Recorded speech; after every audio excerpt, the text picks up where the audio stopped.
Good morning, everyone, and welcome to the channel, Shelly's Millions. In today's video, I'm going to go over the current state of my 401k. Seemed like a lot of people were really interested in whether I lost or gained last week. Spoiler alert, last week I had lost. I'm rebounding from that. So last week, during last week's live, as of April 7th, I had $333,509. So for those of you who haven't been following my journey, it was at a high of 404,000, probably right after the Trump presidency was announced that he was the winning candidate. So it was as high as 404.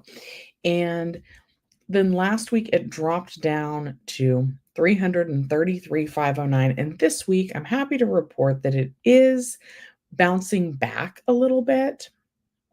Not as much. The problem is, well, it's not a problem, but the current state of my 401k is that it's not as high as it was back when it was at 404. And so it's kind of hard to see it fall that much, but I'm not near my retirement. So there is still time for it to rebound. Okay. So as of today, the 13th, so pretty much 7 days later, a week later, we've got 304. Nope, not 304. 348,000 in my 401k. So it's rebounded. What is that? About $15,000. So that's not bad. It's on its path back up. And they say the best thing to do is to just not look at it. But I like sharing it with you guys. And if you guys have looked at your 401k and it's down from where it was in 2024, we're all kind of experiencing the same thing. And my personal path is to continue investing in my 401k and to hope that it goes up. And even if it doesn't go up, this has always been my philosophy with my own 401k. If, first of all, at my company, they match 25% of up to the first 6%. So we haven't done this math. We're also going to talk about, is it the Smoot-Hawley tariffs and anything else that you want to talk about? But it's been a minute since I've done like my 401k kind of analysis breakdown. So this is how I teach my staff about 401k. Good morning, everybody. And let me know if there's anything that you would like me to talk about that's finance or budget wise. Okay, so here's how my company's 401k works. So right now, if I didn't participate and I make $1,000, I'm taxed on that full $1,000, which we don't like that. All right, everybody wants to lower their tax liability. Now they always say, contribute the max up to what your company will match. So my company matches 25% of up to the first 6%. So let's say that I make $1,000 and I contribute 6%. 6% is going to be $60 on 1,000.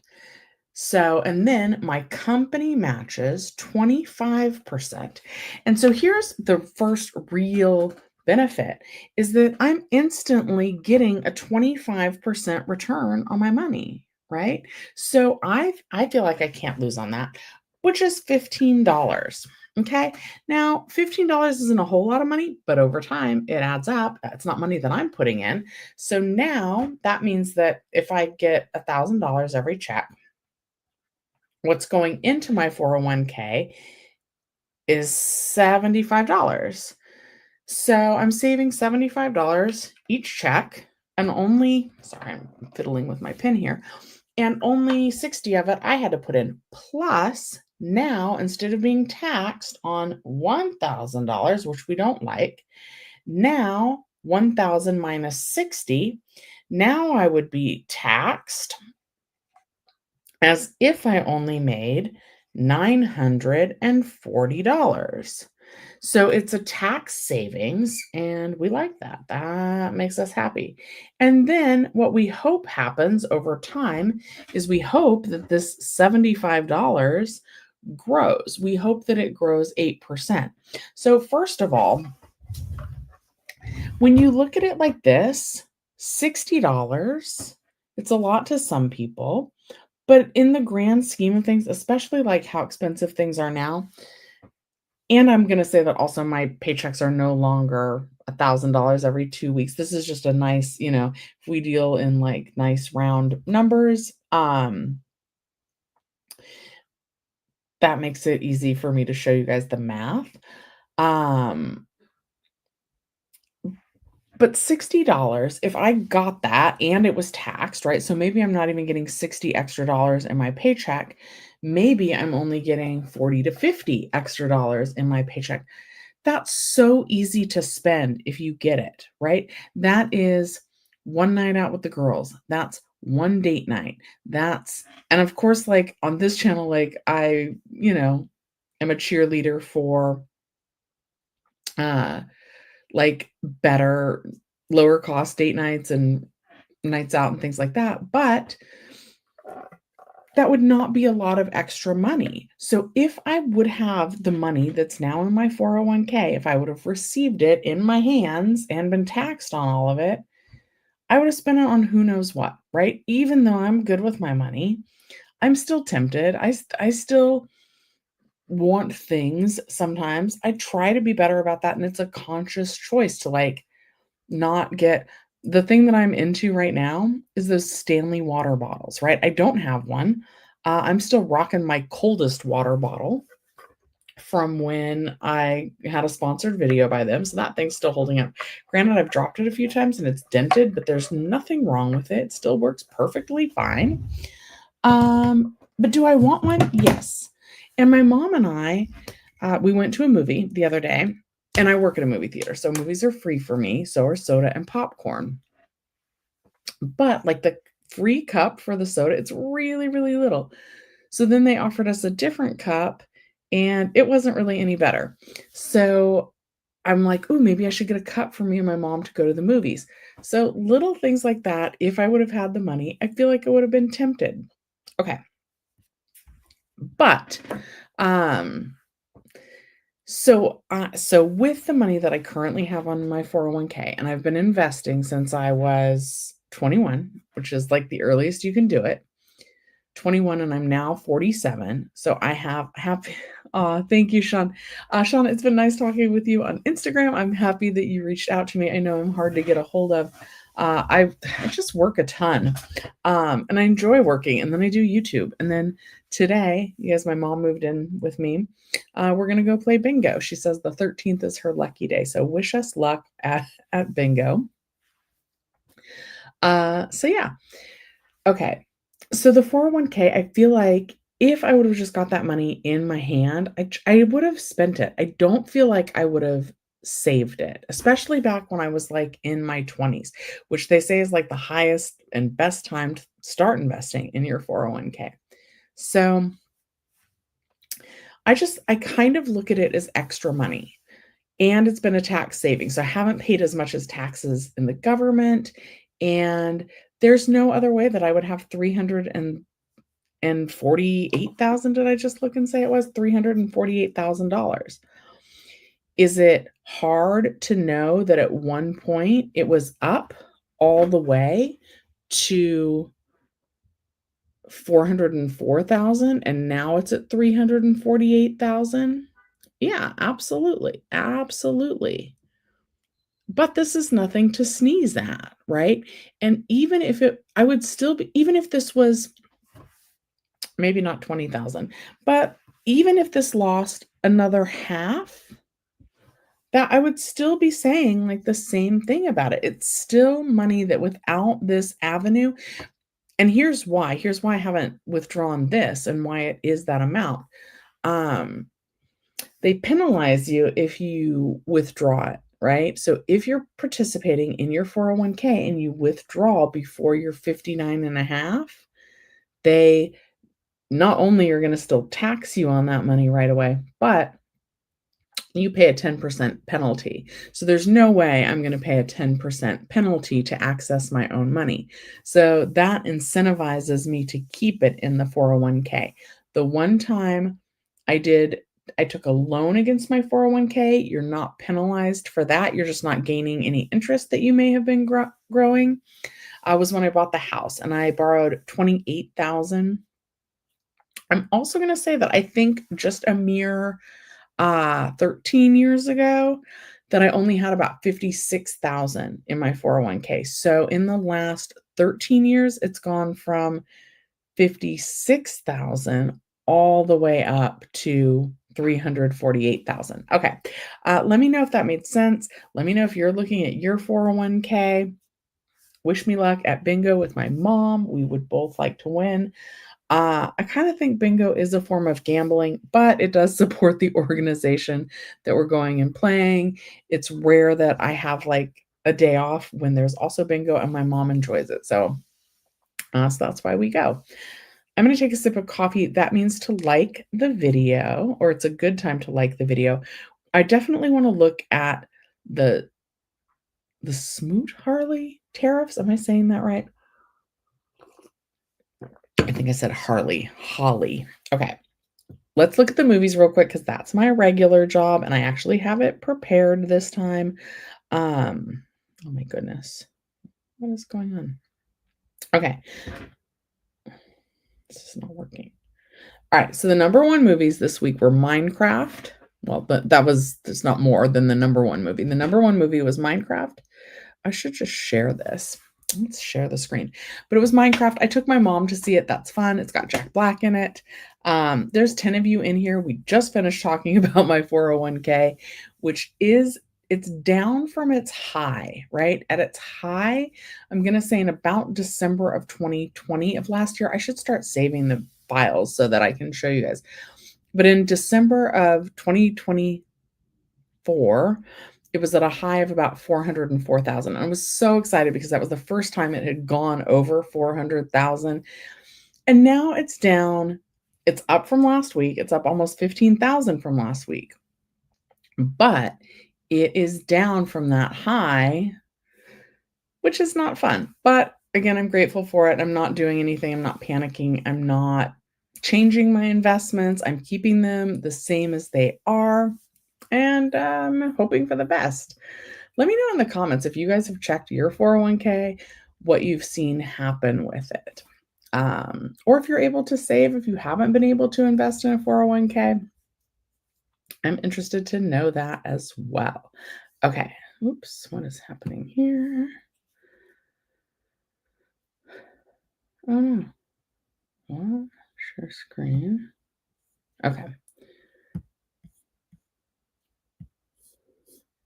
All right. So we'll look at the numbers. Box office.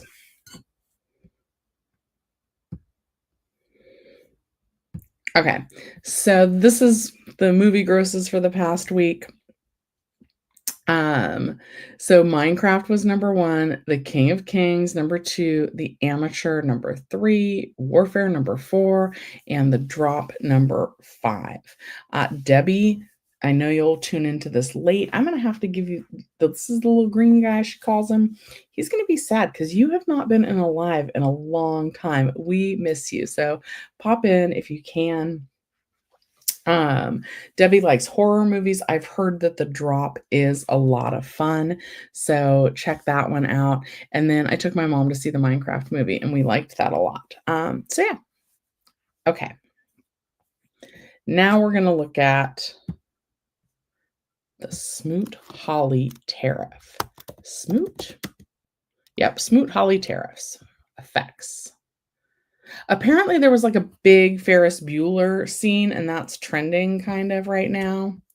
Okay. This is the AI overview, so I'm not sure. Maybe we'll look at the Wikipedia. The AI overview says the Smoot Hawley Tariff Act of 1930 was a law that raised tariffs on thousands of imported goods. The law was named after its main sponsors, Republican Senator Reed Smoot of Utah and Republican Representative Willis Hawley of Oregon. And it said that the purpose was to protect American businesses and farmers from foreign competition. But unfortunately, it doesn't say unfortunately, but this is unfortunate. The impact was that it deepened the Great Depression and worsened the global economic crisis. The result was that global trade plummeted and that the US sank deeper into the Great Depression. And guys, the reason that we're looking into this is because last week, hi James, good to hear from you. Pinky, you're a huge horror junkie and you got that from your mom. Yeah, so I hear that the movie The Drop is really good. And guys, if you're new to the channel, one, please like the video. Two, let me know if there's any budget, finance, or money topics that you want to talk about. Let me just know if you want to lament the losses in your 401k recently, because I'm happy to kind of switch topics. The reason why we're looking at the Smoot-Hawley Tariff Act is because many of you last week told me that you thought that maybe this was going to be the result of the Trump tariffs, not not all the kind of like good things that Trump is saying will happen. And so I didn't know a lot about this, and I definitely wanted to look it up, see what the effects are, see what happened, all that kind of thing. Okay.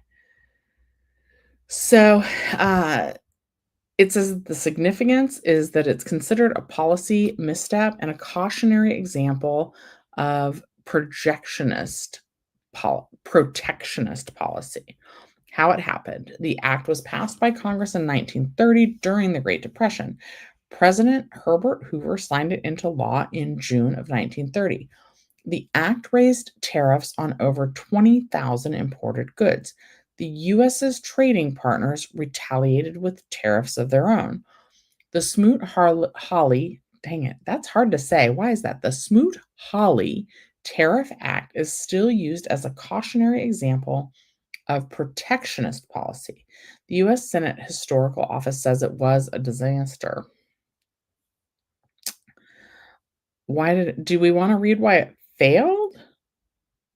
Because when I listened to the explanation about why the Trump tariffs were supposed to work, it seemed really promising.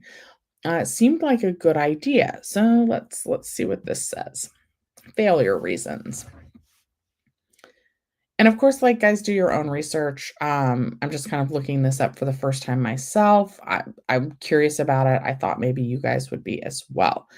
So the failure reasons. The Smoot-Hawley Tariff Act passed in 1930 aimed to protect American industries and farmers by raising import duties on a wide range of goods. However, it ultimately failed because other countries retaliated with their own tariffs, which is what's happening right now with China, right? And I'm really curious how this is going to affect the industry that I am in. So I manage a movie theater, and one of the things China says that, and first of all, guys, this is nothing against the specific company I work for. Movies haven't bounced back yet, right? And I really hope that they do. The company I'm at right now, more or less, I've worked with them for almost 30 years. I think 1996, I was hired as floor staff, sweeping, popping popcorn. And now I'm a manager and I enjoy my job. It's different every day and crazy some days, but I love it, right? So I want this industry to succeed.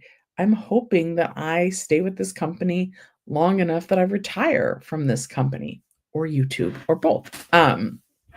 But the industry has not bounced back after the pandemic yet. And so I'm worried what it's going to mean for the movie theater industry if China puts the tariffs on the movies. So it would be the film product and their consumers would have to pay more for the movie. I guess if people in China still go to the movies.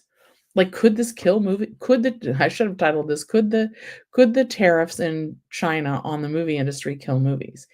Because if people just watch them from home, or movie theaters don't wanna in China don't wanna book the American movies at all, then that means the budgets decrease, maybe the studios won't release their movies right now. Like, I don't think that's a good plan for the industry that I work in. Like, I don't want tariffs on movies in China. Ah. Okay, Joel says, it's no wonder why Herbert Hoover lost the election so badly in 1932, since he signed that into law and it made the Depression worse. So this is something I think I've shared this with you guys before. I'm not that good at history and politics. Like, if you asked me some of the presidents, like, I'm not great with that. Um but I am good at, like, reading documents and stuff. That's why during the and I'm good at reading the fine print, right? So, that's why I was able to help so much with, like, unemployment benefits, and that is kind of like a government agency, but in general, I don't know a lot about the government. I would say I've learned more about how government works and the presidents and some of the policies since starting this channel than before. So that's been a kind of cool thing, is that, like, it's expand my knowledge in areas where I didn't feel as knowledgeable before. But, like, right now, Joel, I am learning for the first time when you made that comment that he lost so badly. Let me Google that in a second. Okay. Pinky says, Ferris Bueller's Day Off, LOL. Not sure how many times I've watched that movie. Nixon's former speechwriter, Ben Stein, played the economics teacher in that movie. I didn't see. Okay. I also did not know that Ben Stein I remember the show Win Ben Stein's Money. I didn't know he was a speechwriter. In my mind, Ben Stein is much younger than, like, Nixon was. Was Ben Stein really young when he was Nixon's speechwriter? Anyway, Ben Stein, that's the scene that keeps playing. He's, like, teaching about the Smoot-Hawley tariffs. Okay, Pinky says, "Absolutely nobody in the current administration knows diddly squat about the history of anything. So, unfortunately, this country will be doomed to repeat the worst parts of ours." I hope that's not true. Okay. Um, anyway, so the reasons why the Smoot-Hawley Tariff Act, according to this Google search, is that so far there were retaliatory tariffs. That's like what it says right here, um, up here, because countries retaliated with their own tariffs, severely harming international trade and exacerbating the Great Depression.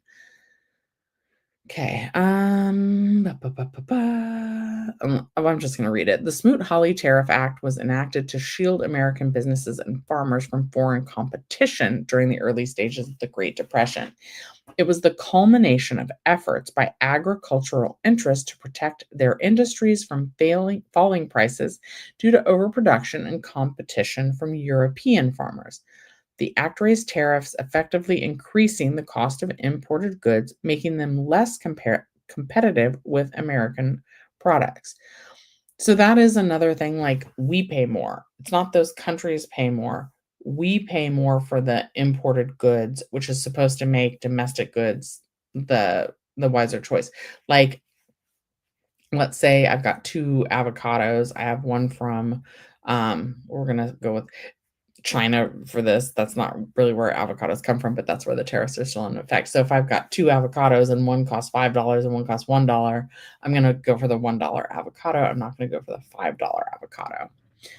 But if I did, like, let's say that everybody bought all the $1 avocados and all that were left were the $5 avocados, and I promised my very best friend in the whole wide world that I would make my famous guacamole for the Super Bowl Sunday, then I'm gonna still have to buy the $5 avocados, and that cost would be passed on to me when I bought that, not to the country. Okay. Ba, ba, ba, ba, ba. So the tariff was widely criticized by economists and trade experts at the time, who warned that it would provoke retaliation. Many economists believe that the act worsened the Great Depression by disrupting global trade, leading to a significant decline in international commerce. Retaliation and trade collapse. In response to the Smoot-Hawley tariffs, other nations imposed their own tariffs on American goods, creating a tit-for-tat trade war. This resulted in a massive decline in global trade, estimated at 65%. The impact on US economy is that the tariffs made it harder for American farmers and businesses to sell their products abroad, leading to economic hardship and deepening economic downturn. Long-term effects. The Smoot-Hawley Tariff Act is often cited as a cautionary tale about protectionist trade policies and the importance of free trade agreements. It contributed to a shift towards more multilateral approaches to international trade negotiations in the decades following the Great Depression. Okay, let's see here. You used to love Ben Stein's game show. Yeah, it was called Win Ben Stein's Money. I loved that as well. Thank you to the 8 of you that are watching. Please hit that like button. I go live every Sunday, and if you guys want to change the subject and talk about something else, please just let me know in the comments. Cindy says, from what I'm seeing so far, it looks like the main target is China. Several countries want to make deals. Most countries realize that there is a trade imbalance. Yeah, that seems like it. Pinky says the only problem is that we don't produce a lot of products here. That is part of the problem. The other part of the problem is I'm going to use fast fashion as an example. And PS guys, try and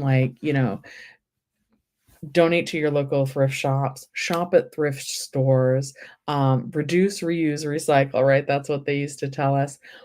But fast fashion, like, I don't know if it's Shein, um, Forever 21 that just went out of business, some of the brands on Amazon. Basically, if you're paying like $11.99 for a dress that didn't come from a thrift store, it's probably being imported, right? And it's due to the cost of labor. So if we can't make the dress here for cheaper, like maybe so in the avocado example, it was $1 for an avocado that was here and $5 for an avocado from China, even though that's not where we get avocados. But so clearly I would buy the avocado that was grown on American soil.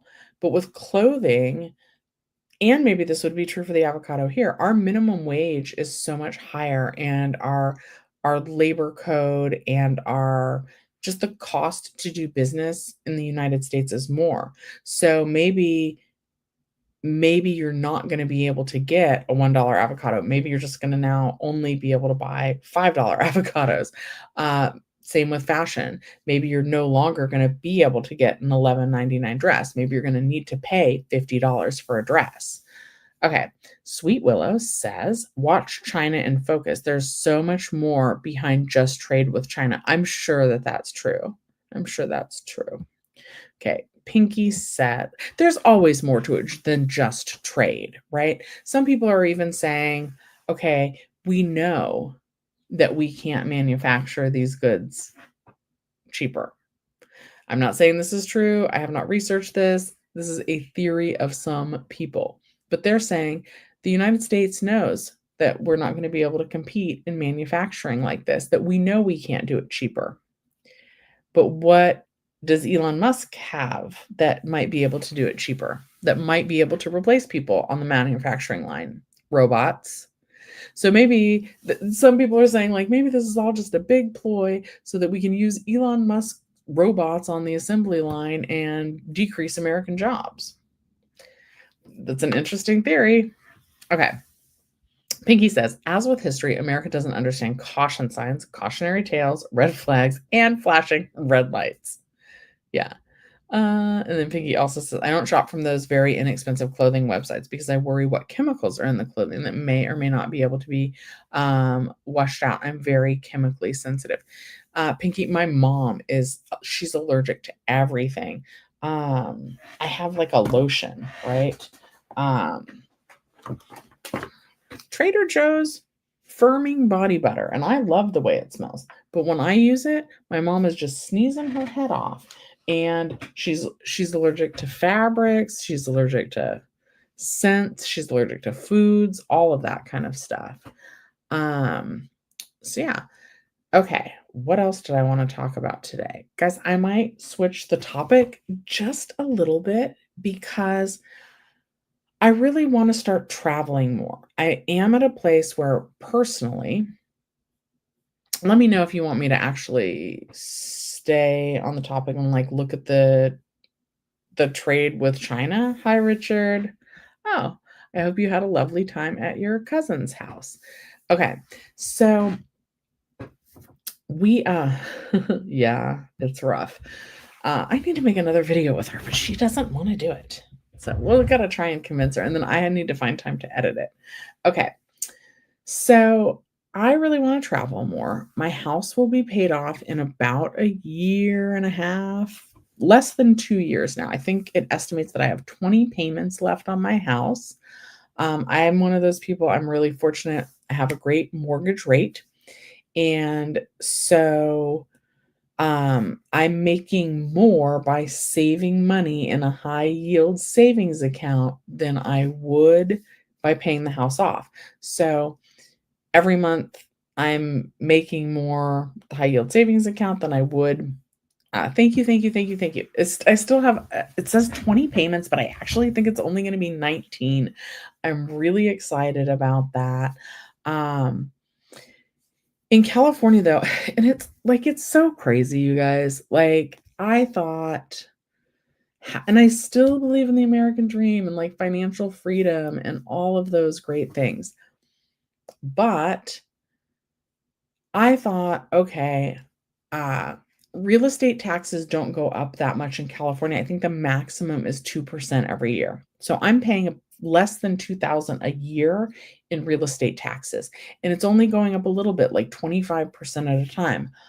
But what I'm starting to become worried about is insurance rates. And the piece of paper that I have that my insurance policy is on is not worth the piece of paper that it's written on, but it keeps costing more. So unfortunately, and I didn't think about this when I first bought the house, and the house is still my mortgage payment is less than rent in California would be. It's about $1,100.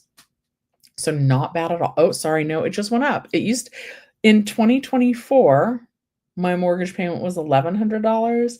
In 2025, my mortgage payment is $1,400. Sorry, that actually just happened. They just did my mortgage analysis or whatever, and it's because the insurance went up.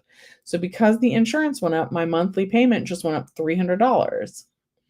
So insurance going up so crazy and quickly. And in 2023, my insurance was only like it was like 568 or 638 or something like that. And then last year it went up to like 1400, and then this year my insurance is 2000. So that's why the jump in my mortgage payment. Ugh. So anyway, I'm worried about insurance now. The two things that I'm worried about when I get to be able to retire, because I think I'll still live in this house. I love this house, so why not? It's small, it's perfect for, like, if I right now, my mom lives with me, but, like, it's a perfect size to take care of on my own, uh, as a single person, so I think I'll stay here. I know the neighborhood, it's familiar to me, but I am worried about insurance costs going up at some point and being so high that I might not be able to afford it, so I worry about my homeowner's insurance, and I worry about health insurance. Okay. Um, Cindy says, "Travel in the country or outside? This may not be a good time to go outside of the US." I don't know. So later this year, I have a trip to Ireland, and I have some things on my bucket list. I'd really like to go see New Zealand. And I don't think like they're a hostile country to the US. And I think even though there's conflict right now, I would still travel most places. But I have plenty of places that I want to go inside the US. You guys know that I was talking about the National Diamond Crater Park. I haven't ever been to Utah, and I have a friend that lives there. I would like to see like, I would like to see all the national parks. We have so many, like, beautiful things here in the United States that I haven't seen. I've been to the Grand Canyon because I live in California, so that's pretty close. I've been to Yosemite, I've been to Kings Sequoia Park, I haven't been to Joshua Tree, but there's, like, a lot of the national parks are supposed to be beautiful. I would like to go to Wyoming, go to Yellowstone, um I have extended family in Georgia, and so now I've been to Georgia a couple times, but I think is it Tennessee or Kentucky that's next to Georgia? I'm not good with my geography either, but, I think I'd like to do, like, a family trip up there, have the family meet us in one of the states where I haven't been. Oh, yeah, car insurance is another one that keeps going up, and it's also partially because the tariffs. Okay, Sweet Willow saying that their car insurance went up. Also, Sweet Willow, I don't know where you live, but for the most part in Southern California, especially Los Angeles, if you're in LA County proper, try Geico. I want to say when I used to live with my mom in La Puente and my car was insured there, my insurance had gone up to almost like no. If I would have stayed with the same company, which was State Farm or Farmers, which I guess are like both sort of the same company, different branches. And if I would have kept that insurance here in my LA County residence, it would have been like 400 a month just for insurance. But switch Geico saved me almost $300 literally a month. So Geico is the best. Try I'm not sure about Inland Empire, but it would be if you're not with Geico, it would be worth getting a quote from them. I don't have a referral link. I'm not sponsored by them. I just genuinely want my viewers to save like literally the most amount of money possible. Especially because everything else is so high. So just try Geico pulling like an insurance quote, they will quote you for free. And they like it doesn't take a hit to your credit score or anything like that. I actually recommend about once a year shopping around your car insurance rate. But so far, Geico has been the cheapest for me here in LA County. So give that a try. And then if you drive a Tesla, the cheapest car insurance is to get your car insured through Tesla. But what I've heard about car insurance going up is partially because of tariffs. Because, okay, follow me on this path here. It was rumored that there were going to be tariffs in Canada and Mexico. And we get a lot of our car parts from Canada and Mexico. So if you're getting your car parts from Canada and Mexico, that's not just for like me if I'm at the repair shop, right? Or if I'm at like getting like my oil pan fixed, that's not the result of an accident. But if I'm an insurance company and your bumper, and you've gotten in an accident, I'm the insurance company, I have to pay for your bumper. Now the bumper is being imported from Canada and Mexico, and there's tariffs on that. And so I have to pay more. And sometimes the insurance company, even before the tariffs, they built in the possibility of the tariffs. And so they just go ahead and increase everyone's insurance rates. So that's how the tariffs could possibly be affecting insurance rates. Although now the tariffs are focused in China, not Canada and Mexico right at the moment. But if you're an insurance company, like if I'm Shelley's in auto insurance and I see all these headlines, right? Any business should prepare in advance. You're not supposed to be reactionary, right? So that means if I'm seeing all these headlines about possible tariffs, I need to increase people's insurance rates now just in case the tariffs go into effect. Ugh, it's kind of crazy. All right. Richard wants to go to Palm Springs. I have been there. Yeah. And if you do, Sweet Willow, I just like, there's been a couple people, some people refinance their cars because of advice that I've given. Also, Alex, I haven't seen you in today. I always recommend refinancing your car through like a credit union. So, Alex, where did you get your car loan from? Because if you haven't, and I like First Entertainment Credit Union. I work for a movie theater, but you do not have to actually be part of a credit union to get your auto loan through a credit union. And you could absolutely refinance a car loan just like you could refinance a house. So that's potentially a way to save money. Anyway, I love saving my viewers money, even if it's small amounts of money. Guys, can we talk about the price of eggs for a second?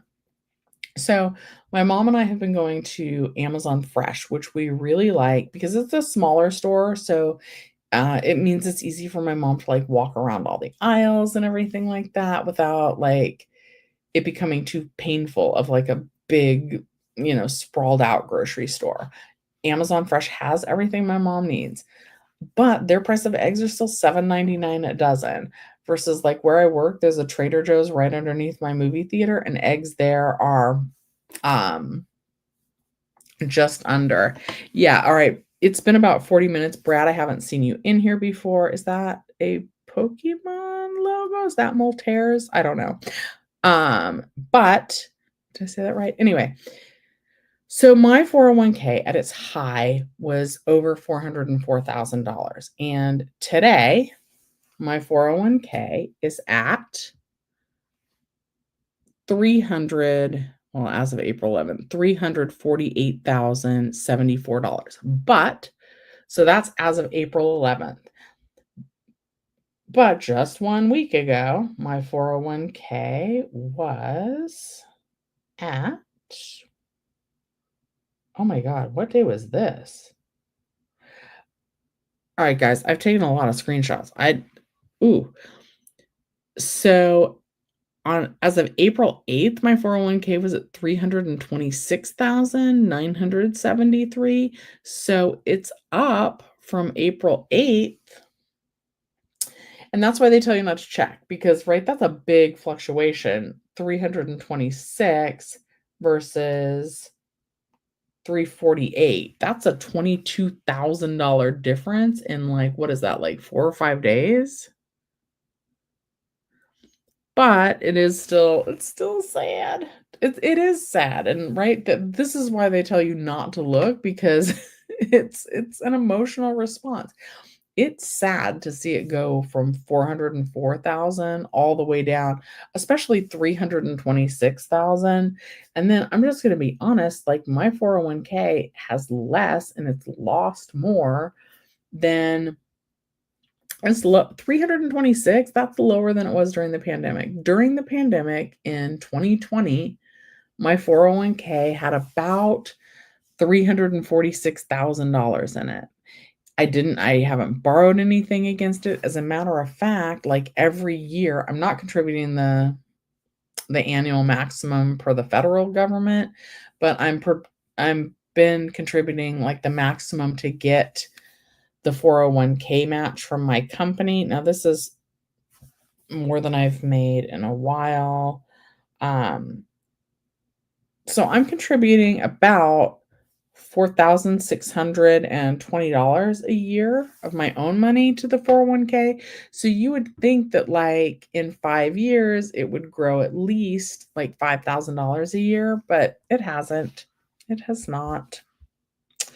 But they have taken a big hit, but I'm hoping that they go back up, right? Which in theory they should. And over time they do tend to go up. So I'm leaving my money there. I'm not making any crazy decisions. I'm just going to let it sit there and do whatever it's going to do. Okay. Pinky says the UK ETA is the UK's version of the EU's ETIAs, which is scheduled to go live in 2026. That's if it doesn't get delayed yet again. Okay, I don't know what that is. So the UK ETA. Now let's Google that. Let's look at it. EU UK ETA. What is that? UK ETA. Oh, what is this? Oh, is this to be a citizen there? No, this is electronic travel authorization. Oh boy. I see. So that's for travel. So I think that I'm not traveling through the so I'm going to Ireland at the end of the year. I'm not stopping at London Heathrow. So the EU's ETIAs. So these are all EU ETIAs. What?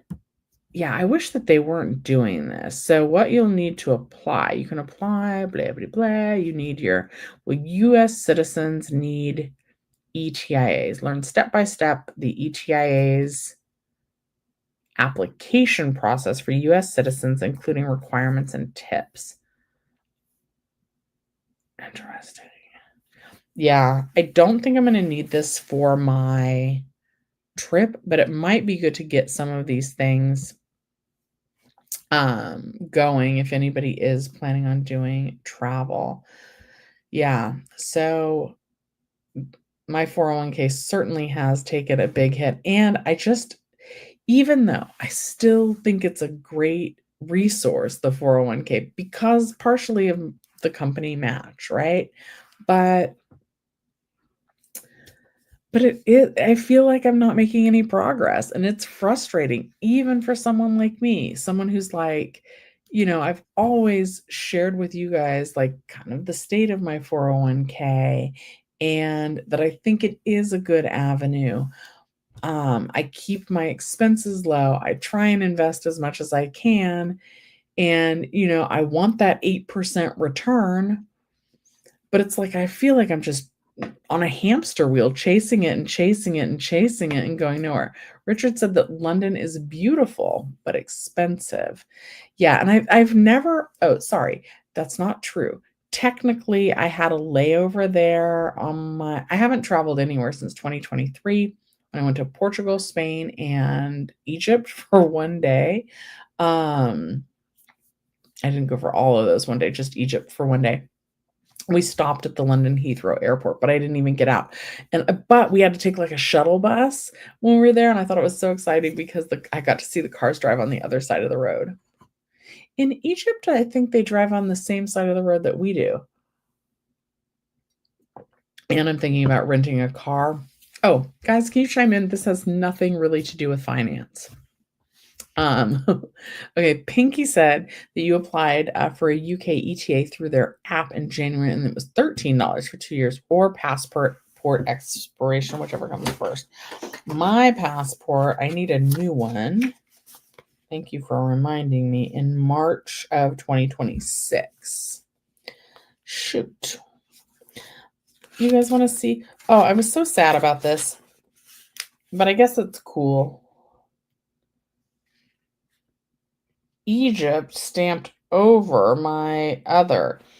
So I haven't traveled very much, but this is that's where I went to Egypt. Hello, everyone. If you haven't, please like the video. I am going to babble about travel for just a little bit. Anyway, they stamped over. There's something back there where I went, and they put this over there. So I have they did them all on the same page. This is from when I went to Mexico. Couldn't they have put it on literally any other page? That's the only page that has anything on it, and they stamped right over something. Do I have any? I don't even have any entries, I don't think. Yeah, it's all on that one page. Like every little bit of travel that I've done. But Egypt is the coolest. But Egypt. So Cairo, Mexico. Must be Portugal or Spain. Anyway. Okay. When I'm taking a trip later this year, I'm traveling with my friend. Here's our options, right? Pros and cons, guys. You gotta chime in on this. Hotel or Airbnb is the main question. And then if I do hotel, one room or two. Okay, Pinky says the new ETIAS and EES systems for the EU are aimed to eliminate passport stamps. Part of the adventure is collecting the stamps. I completely agree. I don't like that at all. That's no fun. Huh. Yeah. It's cute. We love this. My old passport, I think, only has India. Oh, don't be flashing my passport number. Okay. So, hotel versus Airbnb, all right? Don't ask. This has nothing to do with finance, but it's a question and I'm curious what you guys think. Okay, pros and cons. Pros. Room cleaned.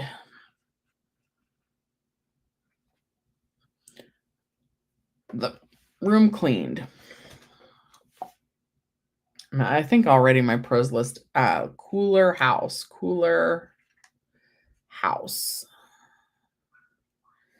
Um, room cleaned though.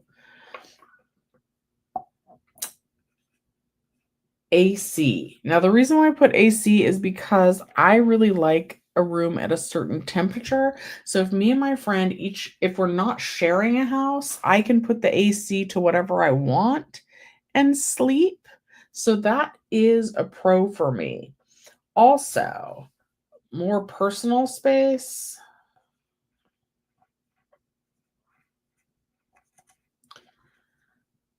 I think the only thing is the cooler house or not giving money to I was gonna say not giving money to a corporation, but so many Airbnbs are actually like, owned for profit. It's not necessarily like supporting a mom and pop anymore.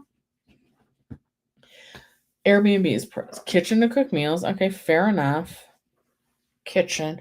The thing is, I don't really cook at home. So that is a pro. I don't really, that's not true. I cook a fair amount at home, but when I'm on vacation, I think I'm gonna eat out most of the time. So, thing number 1, um and, like, if I eat breakfast or something, like, I could put protein bars or cereal bars in a cabinet, so those I can keep at room temperature. But when I'm on vacation, I don't plan on actually being in either location very much. Um, I plan on, like, being out and about, and so if I'm not at the room, then I'm not gonna be eating at the room. So, I hope I'm gonna be, like, out adventuring the whole time and not, like I don't wanna cook while I'm on vacation. Is that terrible? Maybe if it was somewhere like Palm Springs, like I'm watching all the Coachella videos on like TikTok and Instagram and stuff. And like, so maybe if I had like a barbecue, but I am going to Ireland in October. So that's going to be the rainy season from there. And I love the rain. So I'm actually kind of excited about that. But I don't think I'll be doing a lot of cooking. Go to Prague, the Czech Republic. It should be London, Rome, Paris, and Prague. Sometimes I know how to speak. Okay. Pinky says Airbnb's cons. You can't get a feel for the neighborhood it's in. How far is it really from services? Well, but you can put it on a map. Like, so both of these, I've mapped them out, and both of them would be about the same expense. But, like, so I'm going with a friend, and I'm worried we're going to annoy each other. He told me I was annoying to travel with the last time we went. And he's getting a divorce from his husband. And so, like, it's kind of like a, hey, your life's still going to be okay trip, even though you're getting divorced. Um, that sounds terrible, but that's kind of what it is. It's like, hey, it's going to be all right. Still love his ex husband, all this kind of stuff. So, it's a male, but it's a friend, and there's nothing, no romantic. It's not a romantic trip. So Airbnb, we would get like a 2-bedroom, and I would definitely need 2 bathroom. Like, I don't wanna share a bathroom with my friend. Um, so we'd either be looking at sharing an Airbnb or getting a hotel with 2 separate rooms. I'm picky about temperature. I get cold really easy, so I feel like I'm gonna wanna keep it hot, And if I have my own room, I can just do that. I feel like Airbnb, a pro, would be more more authentic Airbnb hidden cameras. I hope not. I hope not. I mean, also if they just want to watch me sleep, I'm not going to be doing anything interesting in this Airbnb. And I don't think I don't think they're buying what I'm selling, you know what I mean? Um, so, uh-oh. Oh dear, my coworker is trying to not bother me during my live, but we're not done with the live, even though it's 12. Okay, more authentic neighborhood experience.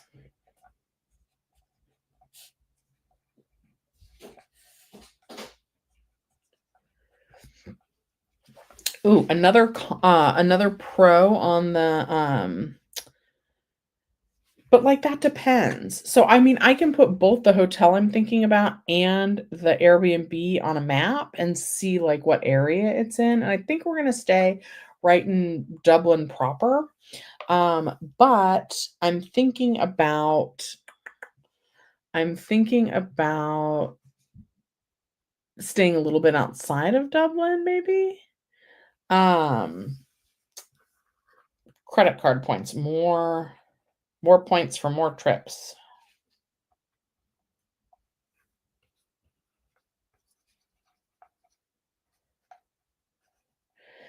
Something else I'm thinking about doing, so, like, an Airbnb normally wouldn't qualify for points, whereas, hotels would. Guys, if you're just tuning in to find out how much I gained or lost in my 401k, I'm up from a low on April 8th of 326,000. So, it increased up to 348,000, but it's still down from its high of about 404,000. Um, so you don't get the credit card points with an Airbnb, whereas I would with a hotel chain. If I do get a hotel, I'm also thinking about booking the rooms. I have 2 different credit cards.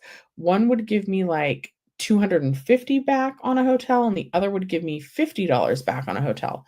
So should I and they both would earn the same amount of points. So if I do that, I am thinking about booking the rooms on 2 different credit cards. My friend's gonna let me book both the rooms on my card so that I get the points, which is awesome. Do I do it on 2 different credit cards and just because I would like our rooms to be next to each other? So, do I do that on different credit cards or no? That's what I'm not sure. I feel like if I book the rooms at the same time, they'd put us next to each other. But if I'm trying to maybe I just let that $50 go. But it's not like me to let $50 go. All right, you guys, I'm actually going to head out today. Thank you so much for watching Shelly's Millions. I'll see you next time. Let me know how your 401k is doing in the comments or topics that you want to talk about next week. All right, have a great rest of your day. Bye bye.